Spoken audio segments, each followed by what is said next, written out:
ጄዲ ቫንስ እንግዲህ ጄዲ ቫንስ ለማታውቁ ሰዎች አሁን ያለው የቫይስ ፕሬዚዳንት ነው። የአሜሪካ ቫይስ ፕሬዚዳንት ማለት ነው። የየል ምሩቅ ነው። እንግዲህ በጣም ታዋቂው ባለሀብት የቴክ ባለሀብት ከካሊፎርኒያ የሆነው ፒተር ቲል ለትራምፕ ያስተዋወቀው ሰው ነው ተብሎ ይገመታል። የጄዲ ቫንስ ፖለቲካዊ ጉዞ እንደ ብዙዎቹ የትራምፕ ሰዎች ዝብርቅርቅ ያለ ነው። ምን ማለት ነው? መጀመሪያ ላይ የትራምፕ ተቃዋሚ ነበረ። መጽሐፍ ጽፏል። በዛ ላይ ትራምፕን ከሂትለር ጋር ያወዳደረ ሰው ነበረ እና እሱን የሚደግፉት ሰዎች ሁሉ ናዚን ሳፖርት እንደሚያደርጉት ይቁጠሩ ብሎ በሚዲያ ይሄን ታገኛላችሁ። የጄዲ ቫንስን የፖለቲካ እድገት ከተመለከታችሁ በ2015 ከአሜሪካን ቢሊዮነሮች መካከል ለመጀመሪያ ጊዜ ይፋ ወጥቶ ትራምፕን ሳፖርት ያደረገው ደግሞ ፒተር ቲል ይባላል። ፒተር ቲል ከጄዲ ቫንስ ጋር ከፍተኛ ትውውቅ ያለው ጓደኛሞች ናቸው። ፒተር ቲል ማለት አሁን የዲኤችኤስ እና የአሜሪካን ሚሊተሪ የሚጠቀመው በተለይ ፌሻል ሪኮግኒሽን አጠቃላይ ዌብ ላይ ያለውን ኢንፎርሜሽናችንን ሰብስቦ አናላይዝ አድርጎ ለኢሚግሬሽን ሴታፕ የሚሰጠው የፓለንታየር ትልቅ ድርሻ ያለው ባለሀብት ነው። ወይም ፓለንታየርንም ካመጡት ሰዎች መካከል አንዱ ነው። የፔፓል መጀመሪያ ሲመሰረት ፒተር ቲል ነበረ። የፌስቡክ ሲመሰረት ትልቅ ኢንቨስተር ነው እና በኢንቴሌክቹዋልም ሌቨል ብዙ የሚታወቅ ሰው ነው። ፒተር ቲል አሜሪካ ውስጥ የተወለደ ሰው አይደለም። መሰረቱ ከአውሮፓ ነው፣ ከጀርመን ነው። ግን ደግሞ እንደ ልክ ኢለን መስክ የአፍሪካም ግራውንድ አለው። ብዙ የህፃንነቱን ጊዜ ያሳለፈው አፍሪካ ውስጥ ነው፣ ኢንክሉዲንግ ሳውዝ አፍሪካ ማለት ነው። እንግዲህ አይ ዶንት ኖ ምናልባት ይሄ ስለ ኢለን መስክም ሆነ ስለ ፒተር ቲል ተመሳሳይነት ባህሪ ተመሳሳይነት በተለይ ሶሻል ሚዲያ ላይ ከሚያስተላልፉት እና ካላቸው የፖለቲካል አቋም ከዘር ላይ ከሚያሳዩት ሴንሲቲቪቲ በመነሳት ምናልባት አፍሪካ ውስጥ ማደጋቸው አጠቃላይ ለአንድ ዘር የበላይነትና ወይም ለሌላው ዘር የበታችነት ያሳደረባቸው ተጽዕኖ እንዳለ እርግጠኛ አይደለሁም። ግን እዛ ጋር ተመሳሳይነት ትመለከታላችሁ በአስተዳደጋቸው ሂደት። ፒተር ቲል ነው በኋላ ላይ ጄዲ ቫንስ ለትራምፕ ያስተዋወቀው ወይም ከትራምፕ ጋር እንዲታረቅና አሁን ላለበት ፖዚሽን እድሉን የሰጠው ማለት ነው። ትራምፕ ለምን ጄዲ ቫንስን መረጠ የሚሉት አናሊሲሶች ብዙ አይነት አሉ። ፖሊ ማርኬት ብዙዎቻችሁ አሜሪካ ውስጥ በማርኬት ላይ ያላችሁ ሰዎች የማርኬት ላይ ፓርቲሲፔት የምታደርጉ ሰዎች ታውቃላችሁ። ትልቁ የቤቲንግ ድርጅት ነው እና በጄዲ ቫንስን ይመረጣል ብሎ ፕሪዲክት ያደረገው ግለሰብ ወደ ሚሊዮን አካባቢ ገንዘብ በኋላ ላይ አትርፏል። እና በኋላ ላይ ጋዜጠኞች ሄደው እንዴት ፕሪዲክት አረክ ብለው ሲጠይቁት ልጁ ያለው ምንድን ነው? ትራምፕ የመጀመሪያውን ጊዜ በመጣ ጊዜ ወደ ስልጣን የመረጠው ምክትል ፕሬዚዳንት ሁላችሁ ታውቁታላችሁ፣ ማይክ ፔንስ ይባላል። እና ትራምፕ በጣም የማርኬቲንግ ግለሰብ ነው። ማለት እንዴት ነው አንድ ሰው የሚገመገመው ከማርኬቲንግ ፐርሴ እንጂ ከኮንቴንት አይደለም። ይሄ ሰው እውቀት አለው፣ ከእውቀት አንጻር ይጠቅመኛል የሚለው አይደለም። ይሄ ሰው ምን ያህል ወደዚህ ስልጣን ባመጣው ለእኔ የስልጣን ሂደት ወይም ለመመረጥ ምን አስተዋጽኦ ይኖረዋለሁ እና የማርኬቲንግ አፒሉን ነው የሚመለከተው አለ። እንግዲህ ይሄ ፖሊ ማርኬት ሊያሸንፈው ግለሰብ የተነተነው ነው የምነግራችሁ። ስለዚህ ማይክ ፔንስን ሲመርጥ ትራምፕ የተናገረው ምንድን ነው? አንድ ሲለብል ያለው ስም ነው የምፈልገው እና አሁን የትራምፕ ስም ካያችሁ ትራምፕ ነው አንድ ሲለብል ላይ ያለው እና ፔንስም አንድ ሲለብል ነው። ስለዚህ የቫንስንም ሲመርጥ ተመሳሳይ የስም አይነታቸው ነው። ይሄ ትራምፕ ቫንስ የሚል አብሮ ምክንያቱም ፕሬዚዳንቱና ምክትል ፕሬዚዳንቱ ሲወዳደሩ የሁለቱም ስም አብሮ ተያይዞ ነው የሚቀርበው እና ለማርኬቲንግ ፐርፐስ ትልቅ አንድምታ አለው ወይም ጥቅም አለው እና ያንን ፒክ እንደሚያደርገው ጠረጠርኩኝ ካሉት ዝርዝሮች ውስጥ። በቃ ቫንስ ነው ሊመረጥ የሚችለው ስማቸውን ስመለከት ትራምፕ በእርግጠኝነት የሚመርጠው ቫንስን ነው እየወሰንኩ ነው። እንዳለውም ሰውየው 10 ሺህ ብር ነበር ቤት ያደረገው። እንግዲህ በኋላ ላይ በሚሊዮን የሚቆጠር ገንዘብ ይዞ ወጥቷል በዛ ቤቲንግ ማለት ነው። እንግዲህ ብሪሊያንት የሆነ የፕሪዲክሽን ሂደት ውስጥ የምንመለከተ ነው። ስለዚህ ትራምፕ ቫንስን የመረጠው ከኮንቴንቱ ዋይዝ እንዳልሆነ አትሊስት ፍንጭ የሚሰጥ ነው። ምክንያቱም ፐርሶናሊቲው ከትራምፕ ጋር ብዙም አይዋል ነው። በቅርብ ኒውዮርክ ታይምስ ያወጣው አንድ ኢንሳይደር ዘገባ አለ። ትራምፕ ቫንስን ከመረጠውና ወደ ዋይት ሀውስ ይዞት ከገባ በኋላ እንደተጸጸተ ለብዙ የትራምፕ ኤዶች ገልጿል። ራሱ ፕሬዚዳንት ትራምፕ ማለት ነው። አንዱ የተጸጸተበት ምክንያት እንግዲህ በቅርብ የወጣ አንድ ሱዚ ዊልስ የመጀመሪያዊቷ የዋይት ሀውስ ሴት ቺፍ ኦፍ ስታፍ ናት። በአሜሪካ ታሪክ ውስጥ ለመጀመሪያ ጊዜ ሴት ሆና ቺፍ ኦፍ ስታፍ የሆነች ሱዚ ዊልስ ናት። የፕሬዚዳንት ትራምፕ ቺፍ ኦፍ ስታፍ ማለት ነው እና ከእሷ ጋር 12 ሰዓታት የፈጀ ቃለ መጠይቅ በተለያየ ወቅቶች ያደረገ አንድ ጋዜጣ ነበር መጽሔት እና ለዚህ መጽሔት ሱዚ ዊልስ የትራምፕን ፊሊንግ ስለ ቫንስ ተናግራለች። ቫንስ ትራምፕን እየደገፈ ያለው በፕሪንሲፕል አይደለም ለፖለቲካል ፐርፐዝ ነው ብላለች። እቺን ቃል ብቻ ነው የተጠቀመችው። ፖለቲካል ፐርፐዝ ምን ማለት ነው? ቫንስ ወደፊት ፕሬዝዳንት መሆን ይፈልጋል። ለዚህ የማጋን ቤዝ ደግሞ ያቋቋመውና አሁን ደረጃ ያደረሰው ትራምፕ ነው። ትራምፕ ኢንዶርስ ካረገው ለቫንስ በኋላ ላይ ፕሬዝዳንት ሆኖ ለመመረጥ ትልቅ ጥቅም እንዳለው የገለጸችበት ትርጉም ነው የተሰጠው በኋላ ላይ ፖለቲካል ሎው ስትል ማለት ነው። የትራምፕ ደግሞ ለሌሎቹ ቫንስን ባልመርጥ ይሻለኝ ነበረ፣ ሩቢዮ ይሻለኝ ነበር ብሎ ገልጿል እና the only reason ሩቢዮን ያልመረጥኩት ደውሎ ስላላናገረኝ ነው ብሏል። ሩቢዮን ለመምረጥ ነበር ሀሳብ ያለኝ ግን ስሙ አንዱ እንደሆነ ካወቀ በኋላ አልደወለልኝም ከሌሎቹ አንፃር ተጸጽቻለሁ የሚል አይነት ሴንስ ነው የተናገረው። እንግዲህ the last 1 year ከጃንዋሪ 21 2025 እስካሁን ድረስ የቫንስን ሮል ከተመለከታችሁ አንድ የምታዩት ጎልቶ የሚታያችሁ ነገር አለ። እሱ ምንድነው? በተለያዩ ቦታዎች ላይ እጅግ የሚያመሰግነው ሩቢዮን ነው። ለምሳሌ ወንደርፉል በታሪክ ውስጥ አንደኛ የስቴት ኦፍ ሴክሬታሪ ኦፍ ስቴት ሆኖ የሚያልፍ ነው ብሎ ትራምፕ አፕሪሺየት ሲያደርገው እንመለከታለን። ትላንትን ጨምሮ ማለት ነው። ትላንትም ሩቢዮን በዚህ ደረጃ እያመሰግነው ነበረ።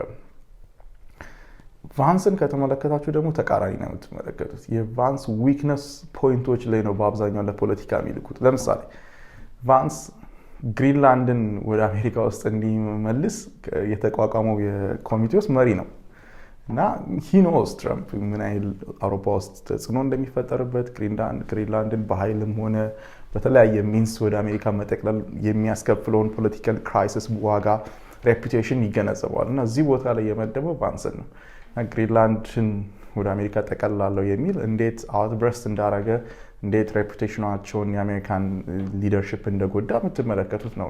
ኔቶ ውስጥ ያሉ የአውሮፓ ሀገሮች አንድነት ቆሙ፣ ወታደሮቻቸውን ወደ ግሪንላንድ ላኩ። የካናዳው ፕራይም ሚኒስተር ሄዶ ዳቮስ ላይ የተናገረውን ንግግር ሰምታችሁታል እና ዲሞክራቶችም የወሰዱትን አቋም ይሄ ሁሉ የማን ፌለር ነው መጨረሻ ላይ ሆኖ የተመዘገበው? የዚህ ሂደት መሪ የነበረው የጄዲ ቫንስ ነው። ሌላኛው ሬኒ ጉድ በሞተች ሰዓት ወይም በተገደለች ሰዓት ሚኒሶታ ላይ የተላከው ግለሰብ ቫንስ ነው እና እሱ ብቻ አይደለም።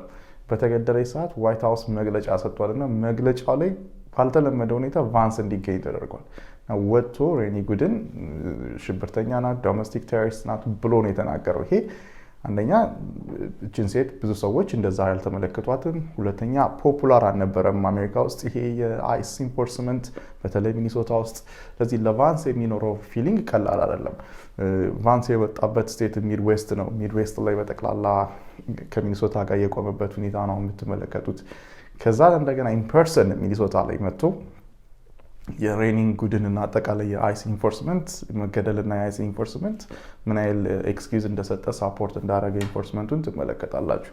እነዚህ ሁሉ የሚያሳዩችሁ ቫንስ የሚመደብበት ሆን ተብሎ የሚልኩበት መንገድ የእሱን ዊክነስ እና የፕሬዝዳንቱ እሱን ኢንዶርስ ለማድረግ ያለውን ማመንታት ነው የምታዩት። ፕሬዝዳንት ትራምፕ በተመረጠ በ3 ወር በ4 ወር ጊዜ ውስጥ ፎክስ ኒውስ 1-to-1 ቃለ መጠይቅ አድርጎለት ነበር እና ጄዲ ቫንስን ኢንዶርስ ታደርጋለህ ብሎ ሲጠይቀው ሬዲ አይደለሁም ሁሌ ያን ውሳኔ ለመወሰን ነበር ያለው። ስለዚህ እንግዲህ ትራምፕ የሚፈልገው ቢሆን ኖሮ ያን ውሳኔ ለመወሰን በጣም ፈጣን ሰው ነው። እንደዚህ የሚያመነታ ሰው አልነበረም ትራምፕ። ግን እሱ ላይ ሪዘርቬሽኑን አሳይቷል። እንግዲህ we don't know የዛሬ 3 ዓመት በ2028 ምን እንደሚፈጠር አናውቅም። ግን በተለይ ከሚድተርም በኋላ ይሄ ነገር ጎልቶ እንደሚወጣ ይታያል። ቴድ ክሩዝ በቀደም ላይ የሰጠው አንድ መግለጫ ወይም መግለጫ አይደለም ኮንቨርሴሽን ሊክ አድርጎ ወጥቷል። እዛ ላይ አግሬሲቭሊ ክሪቲሳይዝ ያደረገው ጄዲ ቫንስን ነው። ጄዲ ቫንስ የተከር ካርሰን ውጤት ነው፣ ተከር ካርሰን ነው ኮትኩቶ ያሳደገው ብሎ ተናግሯል። ይሄ ተከር ካርሰን ስላሳደገው የተናገረው አይደለም። አሁን በኤፓክ የዚህ የእስራኤል ሎቢ ድርጅት ተከር ካርሰን እየተከሰሰ ነው። አንታይ ማጋ ነው፣ አንታይ እስራኤል ነው እየተባለ ማለት ነው እና የዚህ የፒተር ቲል ኤንድ የጄዲ ቫንስን አሶሲዬሽን አጌንስት ኤፓክ ማድረጉን ፈልጎታል ቴዲ ክሩዝ ማለት ነው። ምክንያቱም ኢንፍሉዌንስ አላቸው በአሜሪካ የፖለቲካል ኢንቫይሮንመንት ውስጥ ከፍተኛ ፈንድ የሚያደርጉ ናቸው። እነሱ ሳፖርት ያላረጓቸው ፖለቲከኞች ዋይት ሃውስ ላይ መግባት እድላቸው በጣም ጠባብ ነው።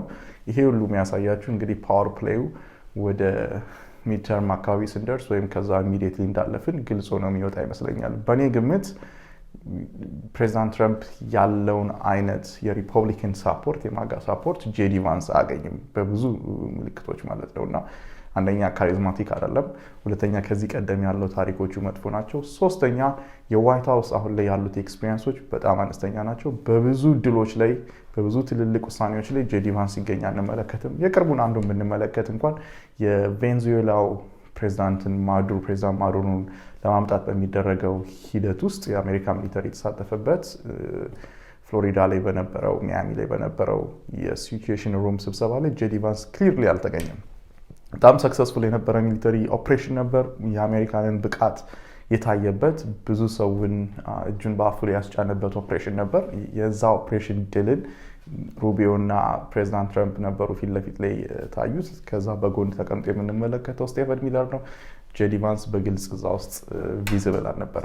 ስለዚህ በግልጽ የምናያቸው እነዚህን ሰዎች ነበረ በዛ ሰዓት ላይ ከፖለቲካል ሴክሽኑ ያሉት ማለት ናቸው። እንግዲህ ትልልቅ በጎ ውሳኔዎች በሚወሰኑበት ጊዜ ፊት ለፊት ጄዲ ቫንስን አንመለከተውም። የአድሚኒስትሬሽኑ ዊክነሶች ላይ ደግሞ እሱ ተመድቦ እንመለከታለን። ይሄ እንግዲህ በኋላ ላይ ካሚላ ሃሪስ የገጠማት አይነት ነገር ሊገጥመው ይችላል ብለን እናስባለን። ለምንድን ነው ካሚላ ሃሪስን ያነሳት? ካሚላ ሃሪስ የባይደን ትልቁ ዊክነስ ቦርደሩ ነበረ እና ብዙ የፖለቲካል ሳይንቲስቶች የሚሉት ባይደን ኢንቴንሽኑ ካሚላ ሃሪስ ወደ ፕሬዚዳንትነት እንዳትመጣ ነበረ። ምክንያቱም ጠንካራ ምክትል ፕሬዚዳንት ቢያደረግ ኖሮ ባይደን ፑሽ ይደረግ ነበር በፓርቲው ቀድሞ ሪዛይን እንዲያደረግና ለዚህ ለቪፒ ወይም ለምክትል ፕሬዚዳንቱ ቦታ እንዲሰጥ። ነገር ግን ባይደን ሲወዳደርም ፓርቲው የዲሞክራት ፓርቲ ዝም ያለው ሃሪስ ሁሉንም ማህበረሰብ የመሰብሰብ አቅም እንደሌላ ስለተመለከቱ ነው። እና ባይደን አንዱ የሾማት የቦርደር ኃላፊ አድርጎ ነበር እና የሳውዘርን ቦርደርን አስመልክቶ በተቋቋመው ኮሚቴ ላይ ሰብሳቢዋ ካሚላ ሃሪስ ነበረች። እንግዲህ በቦርደር የገቡት አንዶክመንትድ ኢሚግራንቶች ናቸው። አንድም ለትራምፕ መመረጥ ትልቅ ግፊት ያሳደሩት ማለት ነው። ኢሚግሬሽን ፌለር፣ ኢንፎርስመንት ፌለር። ስለዚህ በዛ ውድቀት ላይ ነበር ባይደን የሾማት እና የዋይት ሃውስ ፖለቲካ እንግዲህ አድሚኒስትሬሽኖች ቢለዋወጡ ይህን በግልጽ የምትመለከቱት ናቸው። ቫይስ ፕሬዚዳንቶቻቸውን ማጉላት የሚፈልጉ ፕሬዚዳንቶች ፒውርሊ ግልጽ ሆነው ይወጣሉ። ለምሳሌ አንዱ መታየት የሚችለው የጆርጅ ቡሽ ዘሰከንድ ነው። ቫይስ ፕሬዚዳንቱን አጉልቶ ለማውጣት ነበር ሁሌ የሚያደርገው። ኢንፍሉዌንሻል ቫይስ ፕሬዚዳንት ነበር የነበረው። በሁሉም ጠንካራ ዲሲሽኖች ላይ የእሱ ቫይስ ፕሬዚዳንት ነበረ። በታሪክ ውስጥም ቫይስ ፕሬዚዳንታቸውን ለማጉላት የሚፈልጉ መሪዎች በጠቅላላ ያን ያደርጋሉ አሜሪካ ውስጥ። በተቃራኒው ደግሞ ቫይስ ፕሬዚዳንቶቻቸው የፖለቲካል ሚና እንዳይኖራቸው፣ ፊውቸር ፖለቲካል ሚና እንዳይኖራቸው የሚፈልጉት እንደዚህ አይነት የፖለቲካ ጌም ይጫወታሉ እና ይሄን አጠቃላይ እንግዲህ 2028 ሲመጣ አብረን የምንታዘበው ይሆናል። ማጋ የትራምፕ ፍጥረት ነው። የፈጠረው ማጋን ትራምፕ ነው። ሜክ አሜሪካ ግሬት ማለት ነው እንግዲህ ራይት። ስለዚህ የማጋ መጀመሪያ ላይ ትራምፕ ይህን ሲፈጥረው 2016 ጀምሮ ጄዲ ቫንስ የዚህ አንደኛ ተቃዋሚ ነበረ። ትራምፕን ናዚ ብሎ የተናገረ ግለሰብ ነበር እና አሁን ተገልብጦ የማጋ ሳፖርተር ነኝ ለማለት እየሞከረ ነው። ለምሳሌ ትላንትና የሆሎኮስት ቀን ነበር ይከበር ነበር እና የጄዲ ቫንስን መግለጫ ሄዳችሁ ተመልከቱት። እዛ መግለጫ ውስጥ ሁለት ነገር በግልጽ የሉም። የመጀመሪያው አይሁዶች ጂዊሽ የሚል ቃል የለም። ሁለተኛው የሌለው ደግሞ ናዚዎች የሉም። ናዚን ማውገዝ የለም እና አሁን የማጋ ስብስብ ውስጥ አንዱ ባህሪያቸው የምትመለከቱ አንታይ ጂዊሽ ናቸው በአብዛኛው። አንታይ ጂዊሽ በግልጽ ማለት ባንችል እንኳን ለእስራኤል አሜሪካ የምታደርገውን ድጋፍ የሚቃወሙ ሰዎች ናቸው በዛ ውስጥ ያሉት ማለት ናቸው። ሁለተኛ እንደ ፊዩንተስ ያሉ የፖድካስቶች ኒክ ፊዩንተስ ያሉ ፖድካስቶች ደግሞ ናዚን ኢንዶርስ እያደረጉ ለምሳሌ ማያሚ ላይ በነበረው የቅርብ ናይት ክለብ ፌስቲቫል ላይ የካንዬ ዌስትን ሙዚቃ ሄል ሂትለር የሚለውን ሲጫወቱ ተመልክተናል እና የጄዲ ቫንስ ትልቁ ጥረት ይሄ የማጋን ስብስብ መሪ ሆኖ መውጣት ነው የሚፈልገው እና ያ ይሳካለታል አይመስለኝም።